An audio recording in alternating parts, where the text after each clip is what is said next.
কিন্তু তাকে তো বুঝতে হবে আসিফের কথা শুনে দেশ চালালে সেই দেশ খুব ভালো মতো চলবে না। তাহলে বিদেশিদের কাছে কেন চট্টগ্রাম বন্দর তুলে দেবেন? আরে সংস্কার হয়নি, এখনই কেন চাওয়া? তো ভাই আপনারা কে? আপনারা কোনদিন বৈশাখ মাস জ্যৈষ্ঠ মাসের মধ্যে গণতন্ত্রের জন্য একবার রাস্তায় দাঁড়িয়ে শেখ হাসিনার বিরুদ্ধে মিছিল করেছেন? এখন মনে হয় কি জানেন যে নির্বাচন চাওয়া বোধহয় অপরাধ, মহাপাপ। উপদেষ্টাদের কথা উপদেষ্টারা আমাদেরকে শেখায়। আমরা মনে হয় সবাই আপনার কোন স্কুল কলেজ কোথাও পড়াশোনা করিনি। উনারাই সব জানেন আমরা কেন নির্বাচন চাচ্ছি। এই জন্য তাদের খুব গোস্বা, তাদের খুব অভিমান, তারা খুব ক্ষুব্ধ। আরে সংস্কার হয়নি, এখনই কেন চাওয়া? তো ভাই আপনারা কে? আপনারা কোনদিন বৈশাখ মাস জ্যৈষ্ঠ মাসের মধ্যে গণতন্ত্রের জন্য একবার রাস্তায় দাঁড়িয়ে শেখ হাসিনার বিরুদ্ধে মিছিল করেছেন? আপনারা করেননি, কিন্তু আমরা করেছি।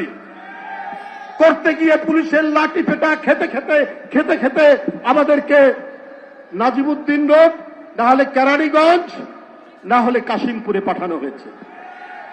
আপনাদের দুই একজন উপদেষ্টা জেলে গেছে আমি জানি, কিন্তু তাহলে এখন মনে হচ্ছে আমরা যদি নির্বাচন চাই, নির্বাচন দিন, উনারা মনে করছেন এইটা মহাপাপ আমরা করে ফেলেছি, এইটার বিরুদ্ধে কথা বলা যাবে না।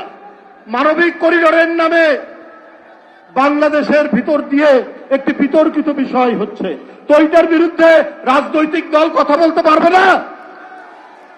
এইটা কথা বলে দোষ, এইটা নাকি আমরা কথা বলতে পারবো না।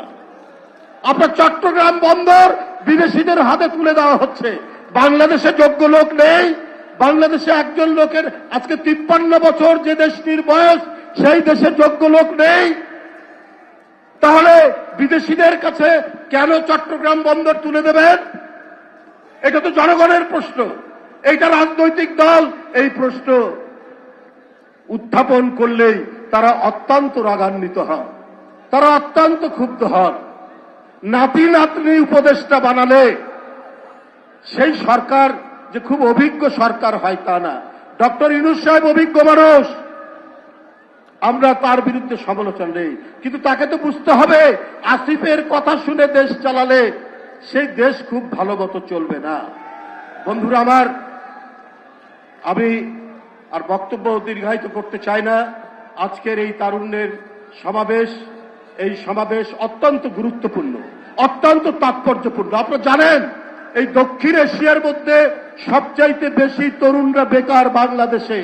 সেখান থেকে যেন শ্রমিক ছাঁটাই না হয়, কর্মসংস্থানের চেষ্টা করুন।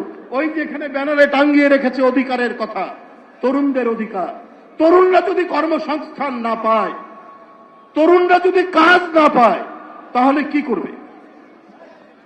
এই অধিকারের জন্য বাংলাদেশ জাতীয়তাবাদী ছাত্র দল, জাতীয়তাবাদী যুব দল, জাতীয়তাবাদী স্বেচ্ছাসেবক দল তারা দেশব্যাপী কর্মসূচি করছে এবং তাদের কর্মসূচির প্রতি আমি সংহতি জানাচ্ছি।